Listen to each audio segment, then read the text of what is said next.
le scénario était parfait, le but de Lucas dès le départ, ce public qui vous pousse un peu dès le début, c'était l'entame de rêve finalement.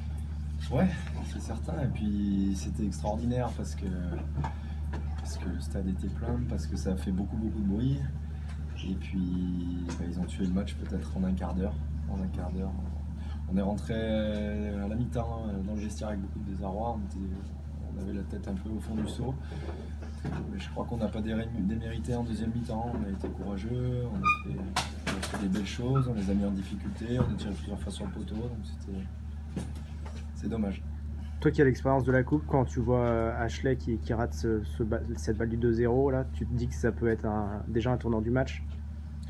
Oui, pas forcément, parce qu'il joue bien le coup, c'est le gardien qui fait un bel arrêt aussi, et c'est sûr que si on la met au fond, ça fait 2-0, mais il ne faut pas qu'on s'arrête sur des choses comme ça, parce que dans ce cas-là, on s'arrête sur chaque joueur qui a pu louper quelque chose. Donc il ne faut pas qu'on se dise on aurait pu marquer le 2-0 et on l'a pas marqué, ou patati, patata. En tout cas, vous avez fait une belle deuxième mi-temps, vous avez eu le ballon, les meilleures occasions même. C'était bien aussi de bien finir devant le public, de pas s'effondrer. Ouais, et puis on sait jamais, dans le foot ça va vite, c'est la Coupe de France, on n'est pas à l'abri, l'adversaire n'est pas à l'abri de prendre un carton rouge, on peut revenir à 4-2, enfin il y a plusieurs scénarios qui sont possibles dans le football, et c'est ce qui fait la beauté du football et de la Coupe de France particulièrement, donc on y a cru jusqu'au bout. Bon, peut-être qu'après le penalty on y croyait beaucoup moins, et puis parce qu'il restait très peu de temps, donc voilà, je crois qu'on n'a pas baissé les bras, et puis c'était bien. Thierry Lauré vient de nous dire peut-être que Pau nous a rendu service parce qu'ils avaient déjà fait l'exploit dès la première journée de Coupe de France jeudi soir. Et est-ce que vous, en tant que joueur, vous aviez vu cet exploit, et est-ce que ça vous a donné encore un peu plus de baume au cœur en quête d'un nouvel exploit finalement? Ouais, après on est toujours, quelle que soit l'équipe qu'on joue, que ce soit Ligue 1, Ligue 2 ou même au niveau inférieur, à partir du moment où on arrive en 16e de finale, je crois que on joue pour gagner, et on joue la gagne. Donc c'est vrai qu'on pense à l'exploit, quel que soit l'adversaire. Des mecs comme Ajorc, Thomasson, qui sont d'excellents éléments offensifs de Ligue 1, d'excellents joueurs de Ligue 1. Qu'est-ce qui frappe le plus quand on joue ces gars-là et qu'on joue 3 divisions en dessous?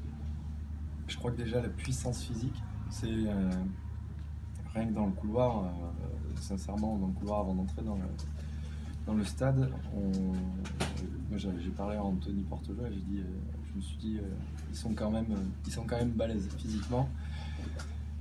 Bon, c'est pas laissé faire, mais ensuite pendant le match c'est la précision, et chaque détail il maîtrise il maîtrise tous les détails, donc c'est peut-être ce qui fait la différence avec le monde amateur. Il se trompe pas dans le dernier geste.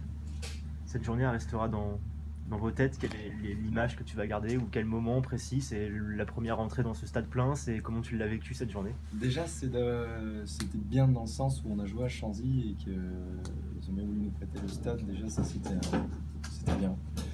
Et puis ce qui est marquant aussi, c'est que quand on a marqué le but, le stade était en folie, et ça restera gravé, en tout cas dans ma mémoire à moi, et je pense dans la mémoire des gars aussi. Et maintenant, comment vous allez aborder la reprise du championnat? Eh ben, dès lundi, on va se remettre au travail.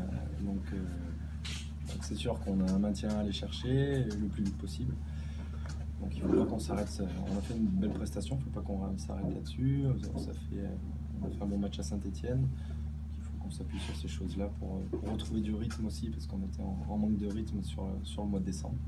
Donc là, on va retrouver un peu de rythme et jouer. On va jouer beaucoup, parce qu'il y a pas mal de matchs qui vont s'intercaler aussi en semaine. Ça va être bien.